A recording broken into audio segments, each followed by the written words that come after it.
एक समय में बीलापुर नामक एक सुंदर सा गांव था।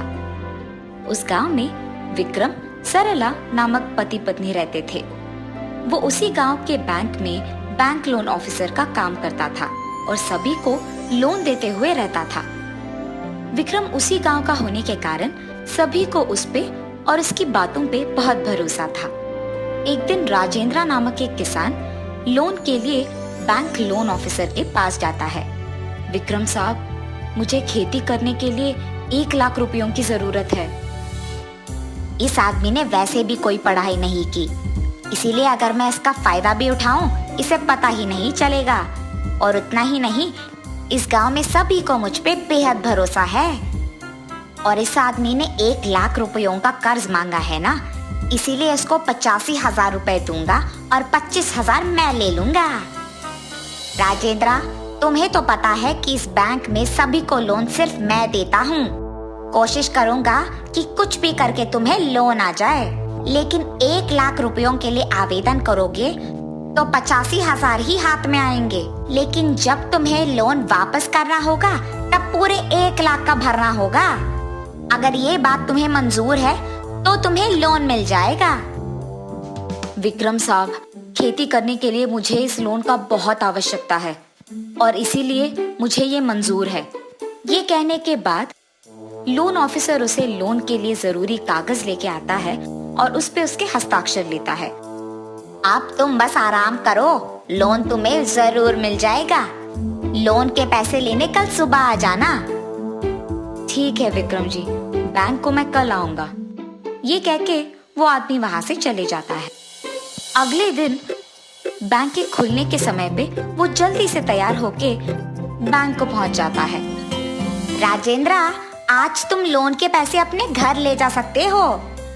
ये कह के विक्रम 25,000 लेकर 85,000 राजेंद्र को देता है। आप बैंक में हैं, सिर्फ इसी कारण मुझे लोन बहुत जल्दी मिल पाया है। आपका हमारे गांव में रहना हमारा सौभाग्य है।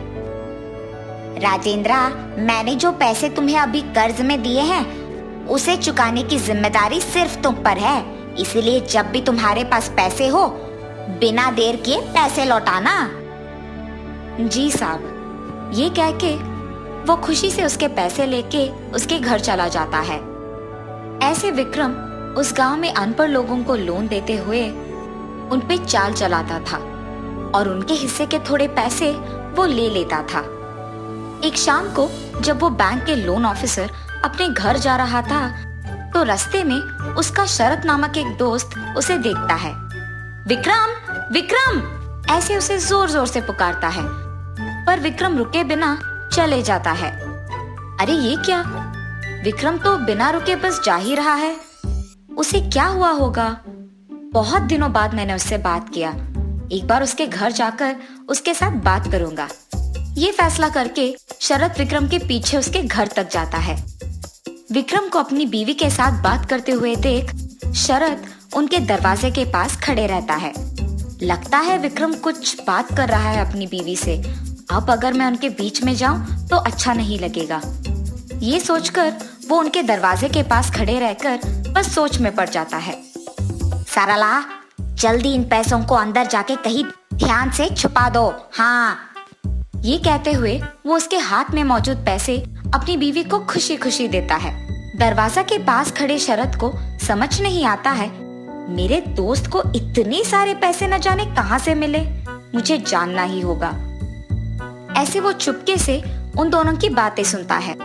सुनिए, आपका ऐसे अनपढ़ लोगों को धोखा देते हुए पैसे घर ले आना शायद किसी को पता चल जाएगा। मुझे बहुत डर लग रहा है जी। अरे सरला, तुम डरो मत, मैं बरसों से ये करते आया हूँ। क्या कभी पकड़ा गया? नहीं ना।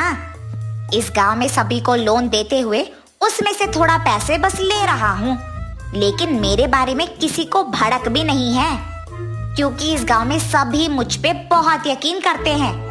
इसीलिए मुझे उस यकीन का फायदा उठाना आसान हो जा रहा है। डरो मत, मुझ पे कभी किसी को कोई शक नहीं आएगा। शरत उसकी दोस्त की बातें सुनकर उसे मिले बिना बस उसके घर वापस चले जाता है। ये जानकर कि इस गांव में सभी उस पे बहुत यकीन करते हैं, मेरा दोस्त विक्रम ये सब कर रहा है।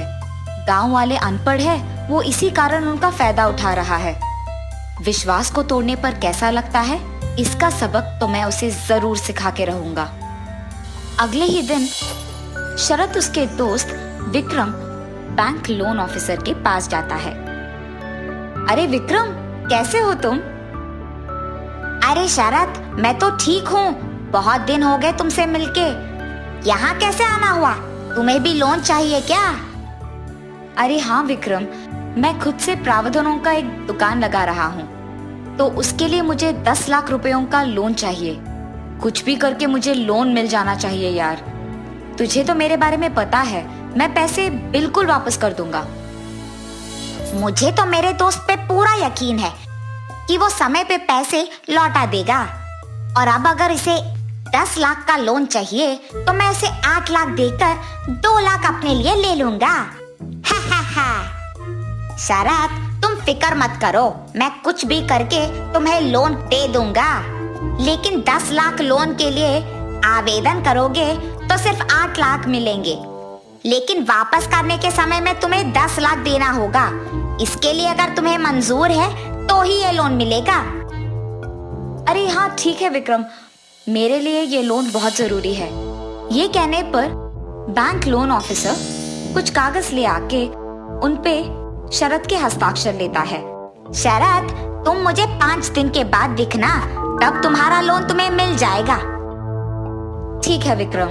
ये कह के शरद वहाँ से चले जाता है। उसके दोस्त के बातों के अनुसार ही शरद 5 दिन बाद वापस छठी दिन को लोन ऑफिसर के पास जाता है। शरद, ये लो तुम्हारे पैसे, आज तुम इन्हें अपने घर ले जा सकते हो। ये कह के विक्रम उनमें से 2 लाख उसके पास रख के उसके दोस्त को बाकी 8 लाख दे देता है। शरद उन पैसों को लेकर वहाँ से खुशी खुशी उसके घर चले जाता है। शरद के उस बैंक से लोन लेने के बहुत साल बाद भी वो उन्हें लौटाता नहीं है।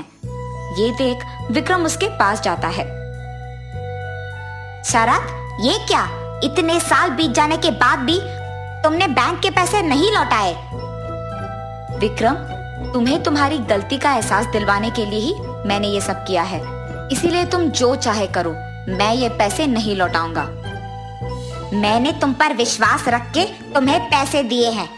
मुझे कभी नहीं लगा कि तुम मेरे भरोसे को ऐसे तोड़ दोगे।